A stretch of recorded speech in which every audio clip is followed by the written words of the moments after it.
they will be guiding you about direct tax. So he had done his articleship in direct tax domain from Grant Thornton, and he has, like, I can say, in-depth knowledge about direct taxes and all. So yeah, Devu, you can also give us tips regarding filing ITR, or even you can file ITR of ours, right? Question, like, why did you choose Hmm. direct tax? Was that something fascinating you right from the start, or what made you choose that? So yeah, I can say when we were studying just for CA intermediate, so when we were just chasing subjects कि कौन सा subject ज़्यादा अच्छा लगता है, back in CA intermediate, mine was direct text. So I just loving the direct text. I was just loving the interpretation part. And I've just taken classes from Bhavar sir. So they usually taught in a different way कि like इसको हम कैसे interpret कर सकते हैं and all those things. तो वहां से मुझे थोड़ा टेक्स्ट में ज्यादा इंटरेस्ट हुआ.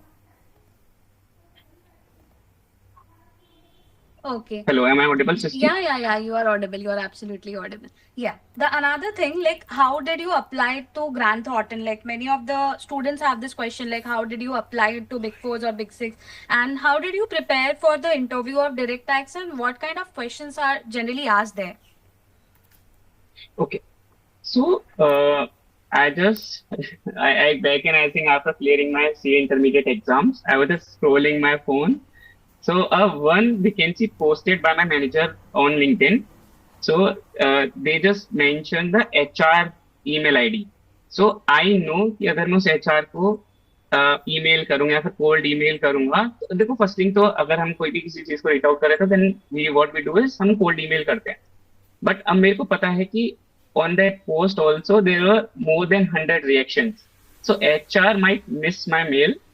So मैंने क्या किया, somehow I don't know, मैंने उस HR का मोबाइल नंबर कहीं से निकाला बिकॉज मेरे फ्रेंड को उस HR का कॉल आया था. सो मैंने कुछ बोल के अपने दोस्त से HR का नंबर लिया and I just text on WhatsApp कि मैं ऐसे ऐसे हूँ, मेरे को बहुत ज्यादा इंटरेस्ट है डायरेक्ट टेक्स्ट में, आप मेरे को हेल्प कर सकते हो इंटरव्यू शेड्यूल कराने में. एंड एक्चुअली अगर आपका रेज्यूमे स्टैंड आउट कर रहा है and I don't think so वो आपको रोकने वाले हैं बिल्कुल कि नहीं हम आपका इंटरव्यू नहीं कराएंगे because they are also searching the best candidate. तो वहां से मेरा फर्स्ट राउंड के लिए मैं सेलेक्ट हुआ and it was technical round. So in GT we have 3 rounds. First two were technicals, and third one with partner or director, in which they ask your interpretation skills or your conceptual skills. So in the first 2 rounds, they just asked me more about my all DT textbook. Like अगर मैं suppose DT का कोई भी head उठा रहा हूँ, तो वो सारे केस लॉज बनाकर मेरे से पूछ रहे थे. सारे वो मेरे से एक तरीके से केस बेस्ड क्वेश्चन पूछ रहे थे. एंड ऑल्सो एक चीज हेल्प करती है अगर आपने कोई भी केस लॉ पढ़ा हुआ है. I know in C intermediate हमने कोई केस लॉज वगैरह नहीं पढ़े हुए थे, बट इन केस अगर आपके लिंक्डइन पर या कहीं पर भी अगर आपने कोई केस लॉ पढ़ा हुआ है एंड अगर आपको वो अच्छे से समझ में आए, तो वो जरूर इंटरव्यू में बताना बिकॉज इससे आप थोड़ा क्राउड से स्टैंड आउट हो जाते हो. तो वो चीज मैंने भी ट्राई करी थी एंड आई स्टैंड आउट. मेरा फर्स्ट राउंड जो था इंटरव्यू का बहुत अच्छा गया था. फर्दर अगर मैं स्टार्ट करूं लाइक क्या क्या क्वेश्चंस यूजुअली पूछे जाते हैं, तो फर्स्ट थिंग हमको टैक्सेस के रेट्स ही पता होने चाहिए, basic rates. I just ask people, people बोलते हैं कि मुझे डायरेक्ट टैक्स में इंटरेस्ट है, but what they do is कि उनको बेसिक टैक्स रेट्स नहीं पता कंपनीज के, इंडिविजुअल एचयूएफ के. वहां पर वो गलती हो जाती है. Second thing is residential status. हमको रेसिडेंशियल स्टेटस निकालना आना चाहिए कि कौन कौन सी कंडीशन लाइक वो एक्सेप्शन है 182 डेज वाली, वो कहाँ कहाँ पर चलती है, एडिशनल कंडीशन हम किन किन केसेस में चेक नहीं करते हैं, वो चीजें हमारे पास हमको पता होनी चाहिए. नाउ देन अगर मैं मूव करूंगा जितनी भी हेड्स पे हैं, तो अब जैसे हाउस प्रॉपर्टी मैंने हेड उठाया, तो वहां से वो आपको एक केस सिनेरियो बना के देंगे कि ये मेरा केस बन रहा है. अब इस केस में मेरे को बताओ कि क्या मेरी टोटल इनकम बनेगी, और हमेशा रेडी रहना वो कुछ ना कुछ बीच में ऐसा कुछ पॉइंट आउट करिए जो आपको नहीं आता होगा. And they just want to know कि वही आपकी इंटरप्रिटेशन कैसे स्ट्रांग बन रही है, आपकी कॉन्सेप्चुअल पावर कैसी है. तो वहां से वो चीज बिल्डअप होती है.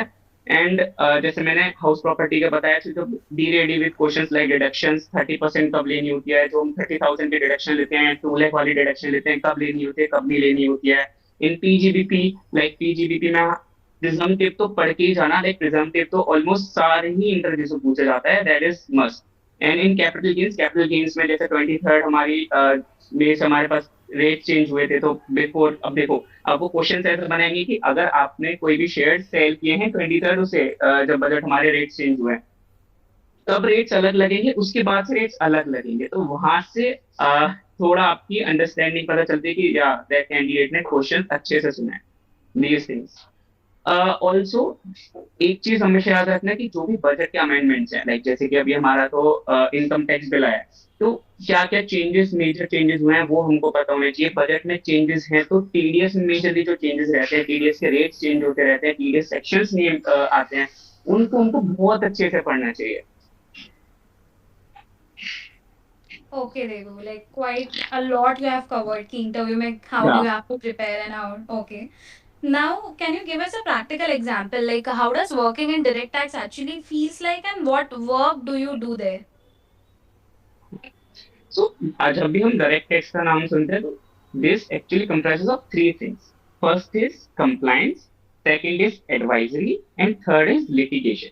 सो इन द कंप्लायंस पार्ट, मैं स्टार्ट करता हूँ कंप्लायंस से क्या होता है, हम क्या क्या कंप्लायंसेस करते हैं, जैसे कि हमारा एडवांस टैक्स हो गए, एडवांस टैक्सेस फाइल करने हो गए, रिटर्न्स हमको आईटीआर फाइल्स करनी है, हमारे टीडीएस के कंप्लायंसेस होते हैं, जैसे इंडिविजुअल्स है तो 194 हमारे टीडीएस ऑन रेंट हो गया, ऐसे हमारे पास जितने भी हो गए कंप्लायंसेस के पार्ट आ जाते हैं। Second thing advisories, and this is where the most important thing, because अगर आप कोई भी बिग फर्म में जाओगे तो एडवाइजरी पार्ट पर ही बहुत ज्यादा लाइक वेटेज दी जाती है, बिकॉज यहाँ पे आपके पास daily daily new new cases आएंगे कि हमारे क्लाइंट है उसका ये केस बन रहा है, now you are a tax expert, अब इस पे आपको कमेंट करना है बेसिस केस लॉस की, कोई भी केस लॉ पहले हुआ है तो उसके बेसिस पे आपको लिखना है कि क्या बेस्ट पॉसिबल आउटकम बन सकता है और क्या हम अपने क्लाइंट्स को बेस्ट सजेस्ट कर सकते हैं। थर्ड इज लिटिगेशन, अब हम अपने क्लाइंट्स को एओ के सामने रिप्रेजेंट करना है, अगर हमारे एओ का कोई भी नोटिस आया है एओ से हमारे पास क्लाइंट का, तो अब उसे नोटिस का ड्राफ्ट करना, वो सब हमारा लिटिगेशन में आता है। तो मेजरली डायरेक्ट टैक्स में तीन चीज आती है, first is compliance, second is advisory which is the best part, like advisory आपको लगेगा कि यार बहुत ज्यादा रिसर्च मेरे को करना पड़ता है, मेरे को बहुत ज्यादा गूगल सर्च करना पड़ रहा है, बट इससे ही आपकी जो एनालिटिकल पावर है, आपकी थिंकिंग पावर है, आपकी राइटिंग पावर बहुत ज्यादा इंप्रूव होती है। And I have done a lot of consulting in advisory, तो मैंने बहुत सारी एडवाइजरीज मैंने बनाई है in GP. And third is litigation. Okay. Now, Devu, this was like you gave a practical example कि कैसे क्या सब होता है direct tax पे. So now, Yeah. apart from studies, I would like to ask you another question. How should one create a proper LinkedIn presence? Like as a beginner, what should they post, and can you just guide them? Because I believe that LinkedIn is a very important aspect once you step into the articleship world. And then further also when you go on after qualification, everything, your LinkedIn profile is just like your second resume. So, can you give a Correct. starter guidance to people? Yes, sure, I can share your मेरे मेरे एक साथ होता है when I just preparing for my interview, में जब interview हुआ था सेकंड राउंड में, so my manager just open my LinkedIn profile in between, and मैंने एक पोस्ट डाली हुई थी केस लॉ से रिलेटेड, मैंने उसमें अपने बस थॉट्स डाले हुए थे कि ये हमारे केस लॉ का है and that is my thought now. अब जो 30 मिनट्स जो मेरा इंटरव्यू चला था that was around that thing. So the thing is कि जो भी हम पोस्ट कर रहे हैं we should actually ready कि अगर बाई चांस उन्होंने ओपन कर लिया, we should ready with our answers. So if you are actually starting with a LinkedIn, just start with sharing your journey, even failures and what they just taught you. Just मैं तो बोलूंगा अपनी जो भी journey है, first post आपकी वही होनी चाहिए कि आपने अपनी जर्नी शेयर कर दी, what are the major things you have learned and what they just taught you. Around that you can actually share the thought provoking post, and I can see कि अगर आपको जैसे डायरेक्ट टैक्स में जाना है तो direct tax से related जितनी भी चीजें हैं वो ज्यादातर पोस्ट करो, बिकॉज अगर लकीली मेरे जैसा हो गया और अगर आपके मैनेजर ने ओपन कर लिया तो वो अलग ही स्टैंड आउट कर जाता है कि हाँ इसने डायरेक्ट टैक्स में एक्चुअली काफी रिसर्च कर रखी है, इसको काफी इंटरेस्ट है डायरेक्ट टैक्स में, so why should not be go with this person, because ultimately हमको एक ऐसे बंदा चाहिए जिसके अंदर नॉलेज हो एंड उसको बहुत ज्यादा इंटरेस्ट हो डायरेक्ट टैक्स में, तो वहां से वो स्टैंड आउट होता है कि what happen in big force और इन बिग सिक्सेस। जैसे मैंने तीन पार्ट बोला, direct tax comprise of compliance, advisory and litigation. So what happen is एक अगर कोई पार्टनर है उनके नीचे चार पांच एसोसिएट डायरेक्टर होते हैं usually in the big firms, so क्या होता है कि कोई कोई एसोसिएट डायरेक्टर एक एक चीज लेके बैठ जाते हैं। सपोज वो कंप्लायंस लेके बैठ गया, एक एसोसिएट डायरेक्टर एडवाइजरी है, एक एसोसिएट डायरेक्टर के पास लिटिगेशन है। अब बीइंग आर्टिकल ट्रेनिंग हम एक एसोसिएट डायरेक्टर के अंदर काम करते हैं, तो वहां से हम थोड़े रेस्ट्रिक्ट हो जाते हैं अपनी लर्निंग से कि सपोज मैंने सिर्फ कंप्लायंस वाले पे ज्वाइन करी, तो आपको लगेगा कि मैं क्या कर रहा हूँ, आई एम जस्ट डूइंग, मैं जस्ट बैकएंड का सारा काम कर रहा हूँ, मैं कुछ कर ही नहीं पा रहा। अगर मैं एडवाइजरी वाले पे चाहता हूँ तो वो ऐसे बोलेंगे कि मैं सिर्फ रिसर्च वर्क ही करता रहता हूँ, मेरे को और कुछ करने को ही नहीं मिलता। लिटिगेशन वाला का बोलेगा कि मैं सिर्फ ये होगा कि ड्राफ्ट करता रहता हूँ। ये सारी चीजें रहती है। So being in the first year आपको सबसे ज्यादा लर्न करना है, बिकॉज मैं बोलूंगा अगर if you want to switch, अगर आपको डायरेक्ट टैक्स में अगर आप आ गए and you just want to switch to industrial training, तो फर्स्ट ऑफ ऑल आपको पता भी होना चाहिए कि एक साल में आपने बहुत कुछ सीखा है डायरेक्ट टैक्स में। Like I have switch for industrial training and मैंने डायरेक्ट टैक्स में ऑलमोस्ट सारा कुछ सीख सका था जो मेरे डोमेन का था। That's why I switch, because ये भी बहुत ज्यादा वास्ट डोमेन है। Like if you just get into suppose compliance वाले आप एसोसिएट डायरेक्टर के अंदर गए, तो सेकंड ईयर आप पुश कर सकते हो अपने पार्टनर को, sir that I just want to, I am just keen to learn, मुझे लिटिगेशन भी सीखना है, मुझे एडवाइजरीज भी बनानी है। तो वो आपको इंटरनल ट्रांसफर दे देते हैं, and that is the best part in are these big five firms. या तो इंटरनल ट्रांसफर मिल जाता है, इट्स नॉट लाइक कि वो आपके ऊपर डिपेंड करता है how much you are keen to learn. Correct. And do you also feel that ki having a active presence over LinkedIn increases your chance for getting selected into firms, or how does that help? Definitely, like agar if you have built a strong LinkedIn profile, then definitely it will help. I think LinkedIn nowadays just we thought कि just हमने एक अच्छी articleship grab कर ली, now we just uninstall LinkedIn and that's it. That was not the case.